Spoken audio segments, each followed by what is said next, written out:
अस्सलाम वालेकुम dear students, welcome to my channel Rooh Rahman official. Dear students, आज हमारा टॉपिक होगा इमोशन के बारे में। Emotion in psychology. साइकोलॉजी में इमोशन क्या है, ठीक है। हम पढ़ेंगे इमोशन का डेफिनेशन पढ़ेंगे, बेसिक इमोशंस पढ़ेंगे और साइकोलॉजिकल इमोशंस, यानी साइकोलॉजिकल इमोशंस या साइकोलॉजिकल चेंजेस इन इमोशन, हम इसको नाम देंगे, ठीक है। तो हम आज हमारा इमोशन का चैप्टर होगा, तो हम आते हैं, स्टार्ट करते हैं, आपका टाइम ज़ाया किए बगैर हम स्टार्ट करते हैं इमोशन। सबसे पहले हम इमोशन का डेफिनेशन पढ़ेंगे। The word emotion come from a Greek root that means move और एक्साइट, यानी वर्ड इमोशन किस चीज़ से बना है? ग्रीक रूट से बना है, जिसका मीनिंग है मूव और एक्साइट, जिसका मीनिंग है मूव और एक्साइट, ठीक है, जिसका मीनिंग है मूव और excite. Word emotion, it motivates, trigger and direct the behaviour in situation. ये किसी भी सिचुएशन में बंदे को मोटिवेट भी करता है, उसको वो काम करने पे घायल भी करता है और उसको ये कमांड भी देता है, ठीक है। Every emotion takes out of a situation और brings you to a situation that means that an emotion can be positive और अ नेगेटिव, यानी एक कोई भी इमोशन आपको क्या करता है, आपको उस सिचुएशन से बाहर ले आता है या उस सिचुएशन के अंदर ले जाता है। यानी इसका ये मतलब है कि इमोशन पॉजिटिव भी हो सकता है और नेगेटिव। मेरा मतलब ये है कि जब वो पॉजिटिव हो तो इमोशन आपको उसके अंदर ले जाएगा। फॉर एग्जांपल, अगर आप क्रिकेट खेल रहे हो, आप इमोशनल हो जाते हो तो आप क्रिकेट खेलना शुरू करते हो। अगर वो आपको पसंद नहीं, आपको फुटबॉल पसंद है, तो आप क्रिकेट छोड़ के फुटबॉल की तरफ जाओगे, ठीक है। तो एक खेल से अंदर गए और एक खेल में आप बाहर आ गए, ठीक है, क्योंकि आपको पसंद नहीं। तो जो आपको पसंद हो, इमोशन क्या करेगा, इमोशन आपको उस खेल के अंदर ले जाएगा, और जो आपको पसंद नहीं हो, इमोशन उस खेल से आपको बाहर ले आएगा। अब बेसिक इमोशंस कौन कौन से हैं हमारे, ठीक है। रॉबर्ट प्लुटचिक ने कहा that there are 8 basic emotions, यानी कि 8 बेसिक इमोशंस है। कितने? 8 बेसिक इमोशंस है हमारे, जो कि दैट आर एज बिलो, जो कि नीचे है। Company joy and sadness, fear and anger, surprise and anticipation, acceptance and disgust, यानी ये जो 8 है, ये क्या है, ये हमारे मुख्तलिफ बेसिक इमोशंस है, 8 है जो रॉबर्ट प्लुटचिक ने दिए हैं, ठीक है। अब हम आएंगे, ये तो इसका डेफिनेशन हो गया और हमारे पास बेसिक इमोशंस हो गए, ठीक है। अब हम जल्दी जल्दी जो साइकोलॉजिकल चेंजेस इन इमोशन है वो पढ़ेंगे। These changes include the neural, hormonal, vascular and muscular changes, main of which are as under, जो कि नीचे दिए गए हैं। इसमें न्यूरल, जो नर्वस सिस्टम से जिसका ताल्लुक है बहुत ज़्यादा, और हार्मोन्स, ये दोनों जो है, हार्मोन्स यानी जो ग्लैंड्स है जो हार्मोन रिलीज करते हैं वो, और नर्वस सिस्टम से जिनका ताल्लुक है, इनको हम पढ़ेंगे। सबसे पहले ऑटोनोमिक नर्वस सिस्टम का, जैसे मैंने कहा नर्वल का भी इसमें है। ऑटोनोमिक नर्वस सिस्टम का क्या रोल है? कौन? Autonomic nervous system. Autonomic nervous system is the part of a peripheral nervous system. ये पेरिफेरल नर्वस सिस्टम का हिस्सा है। That links the mind with the body, जो कि माइंड को बॉडी के साथ क्या करता है, कनेक्ट करता है। It is then divided into main parts. ये मेन पार्ट्स में डिवाइड है। सिंपैथेटिक, इसमें पहला है सिंपैथेटिक, एक सिंपैथेटिक आता है इसमें। It prepares the body for flight and fight condition. Fight और फ्लाइट कंडीशन से मुराद इमरजेंसी सिचुएशन के लिए बॉडी को ये क्या करता है, प्रिपेयर करता है। It energise the body in emergency situation. ये बॉडी को इनर्जाइज करता है इमरजेंसी सिचुएशन में। कौन? Sympathetic system. सिंपैथेटिक क्या है? ये ऑटोनोमिक नर्वस सिस्टम है। अगर आपने नर्वस सिस्टम नहीं पढ़ा है तो इस पे मेरा एक अलग वीडियो मौजूद है, जिसमें central nervous system, peripheral nervous system और न्यूरॉन्स, न्यूरॉन के काइंड, न्यूरॉन के फंक्शन, न्यूरॉन के पार्ट्स, ये सब मौजूद है। तो आपको वो वीडियो जरूर देखनी चाहिए, ठीक है। तो ये नर्वस सिस्टम का हिस्सा है ऑटोनोमिक नर्वस सिस्टम, ये पेरिफेरल नर्वस सिस्टम का हिस्सा है। फिर ऑटोनोमिक का हिस्सा सिंपैथेटिक है, और इसमें है पैरासिम्पैथेटिक। दूसरा है पैरासिम्पैथेटिक। पैरासिम्पैथेटिक क्या काम करता है? It normalize the body after it is activated by the sympathetic nervous system. ये बॉडी को नॉर्मलाइज करता है। कब नॉर्मलाइज करता है? After it is activated by the sympathetic nervous system. जब सिंपैथेटिक नर्वस सिस्टम बॉडी को फाइट एंड फ्लाइट मूड के लिए प्रिपेयर करता है, बॉडी बहुत इनर्जाइज होता है, तो वापस उसको नॉर्मल जगह पे लाने के लिए, नॉर्मलाइज करने के लिए पैरासिम्पैथेटिक फिर अपना काम शुरू कर देता है और बॉडी को नॉर्मलाइज करता है। अच्छा, इसके बाद है हमारे पास जो मैंने आपसे कहा ग्लैंड्स का भी बड़ा हार्मोनल, जो मैंने कहा ऊपर लिखा हुआ है, तो ये हमारे पास ग्लैंड है।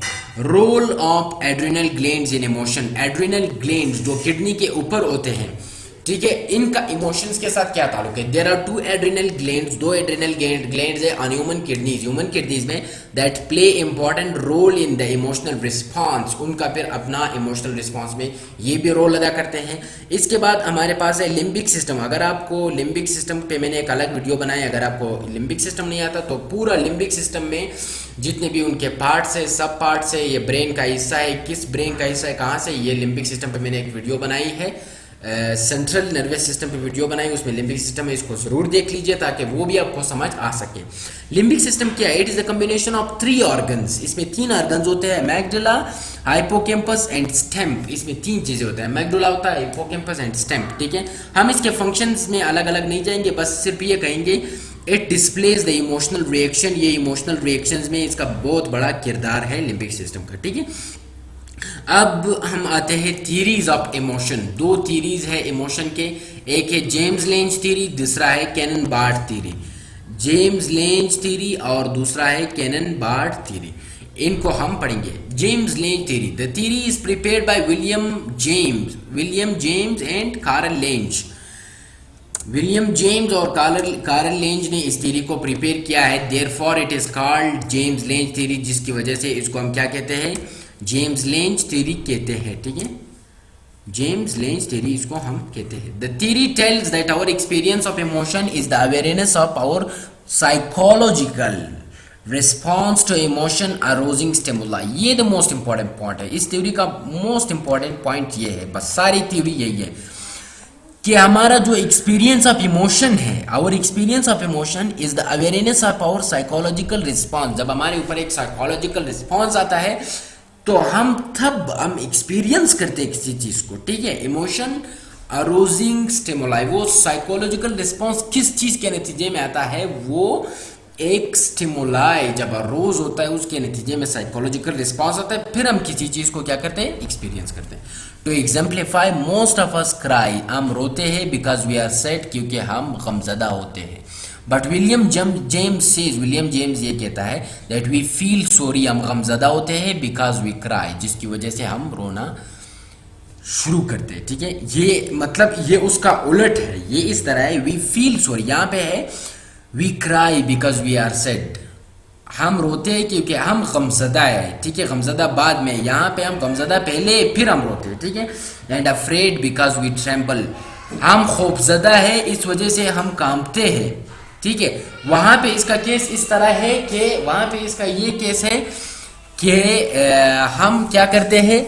हम ट्रेम्बल करते हैं क्योंकि हम खौफजदा है। The supporters of James Lange theory says, इस थ्योरी का कहने वाले ये कहते हैं that first we perceive an stimuli, पहले हम किसी स्टिमुलाई को परसीव करते हैं, किसी भी स्टिमुलाई को हम परसीव करते हैं, देन वी आर साइकोलॉजिकली अरोज्ड, फिर हम साइकोलॉजिकली उससे अरोज होते हैं, ठीक है। हमारे अंदर साइकोलॉजिकली जो चेंजेस वो आते हैं, and lastly we experience something, उसके बाद हम किसी चीज़ का एक्सपीरियंस करते हैं। यानी कि जो पूरी थ्योरी का जो मेन स्टेप है, जो मेन पॉइंट है, वो यही है कि हम वी परसीव एन स्टिमुलस, हम किसी भी स्टिमुलस को परसीव करते हैं, then there are psychological arouses, फिर साइकोलॉजिकल अरोजेस होते हैं हमारे पास, और and lastly we experience something, उसके बाद हम उस चीज़ का तजर्बा करते हैं। लास्ट में हमारे पास है कैनन बार्ड थ्योरी। कैनन और बार्ड ये भी 2 शख्स हैं। ये क्या कहते हैं? मैन बाय कैनन, ये कैनन ने बनाया, and another American psychologist name is Philip Bard, और दूसरा अमेरिकन साइकोलॉजिस्ट है जिसका नाम है Philip Bard, also name is thalamic theory, इसका नाम थैलेमिक थ्योरी भी है, ठीक है। They concluded that body arousal and emotional experience occur simultaneously, यानी कि उन्होंने ये नतीजे पे पहुंचे कि जो बॉडी का अरोजल है और जो हमारा एक्सपीरियंस है वो बहुत साइमल्टेनियसली होते हैं, इसका मतलब यह है कि जब हम किसी चीज़ को कोई भी स्टिमुलाई आता है तो उसके नतीजे में हमारे पास हमारा साइकोलॉजिकल चेंजेस और हमारा इमोशनल एक्सपीरियंस ये दोनों एक जगह पे होते हैं। ये कहते हैं Cannon Bard. Emotion directed to cortex causing the subjective awareness of emotion and sympathetic nervous system causing the body arousal simultaneously.